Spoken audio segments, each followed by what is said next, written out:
చంద్రబాబు ఏడాదిన్నర పరిపాలనలో ఆయన సొంత పార్టీ నేతలే చంద్రబాబును విమర్శించే స్థాయికి వచ్చేశారు. డైరెక్ట్గా ఆయన అనుకూల మీడియాలోనే చంద్రబాబు డబ్బులకు కక్కుర్తిపడి ఎమ్మెల్యే టికెట్లు ఇచ్చి ఎవరికి పడితే వాళ్ళని ఎమ్మెల్యేలు చేశాడు. ఈరోజు ఎమ్మెల్యేలు మాట్లాడుతున్న పద్ధతి కావచ్చు, ఎమ్మెల్యేల అవినీతి భాగోతం కావచ్చు, ఏడాదిన్నర కాలంలోనే వాళ్ళు కోట్లకు కోట్లు ఎలా సంపాదించుకుంటున్నారు, వాళ్ళ దౌర్జన్యాలు ఎలా ఉన్నాయో రాష్ట్ర ప్రభుత్వం ఈరోజు ఎమ్మెల్యేలపై దృష్టి సారించట్లేదని సొంత పార్టీ నేతలే విమర్శిస్తున్న తరుణంలో దెందులూరు ఎమ్మెల్యే చింతమనేని అనుచరులు వైఎస్ఆర్సీపీ మాజీ ఎమ్మెల్యే అబ్బయ్య చౌదరి పామాయిల్ తోటలోకి వెళ్ళేసి ఈరోజు వీర విహారం చేశారు, దౌర్జన్యం చేశారు. కర్రలతో రాడ్లతో అబ్బయ్య చౌదరి తోటలోకి వెళ్ళి ఆయన్ను బెదిరించే ప్రయత్నం చేశారు, వాళ్ళపై దాడి చేసే ప్రయత్నం చేశారు. ఒక్కసారి ఈ వీడియో చూడండి. ఎమ్మెల్యే చింతమనేని అనుచరుల వీరంగం.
చూశారుగా, దెందులూరు ఎమ్మెల్యే చింతమనేని అనుచరులు వీళ్ళంతా వైఎస్ఆర్సీపీ మాజీ ఎమ్మెల్యే అబ్బయ్య చౌదరి పామాయిల్ తోటలోకి వెళ్ళేసి కర్రలతో రాడ్లతో వీళ్ళు వీరంగం చేస్తున్నారు.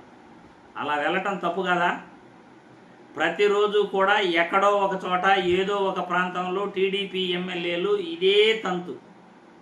మాజీ ఎమ్మెల్యేల ఇళ్లపైకి వెళ్ళటం, దౌర్జన్యం చేయటం, వాళ్ళపై దాడులు చేయటం, కార్యకర్తలపై దాడులు చేయటం. అధికారం ప్రజలు ఇచ్చింది ఇందుకేనా?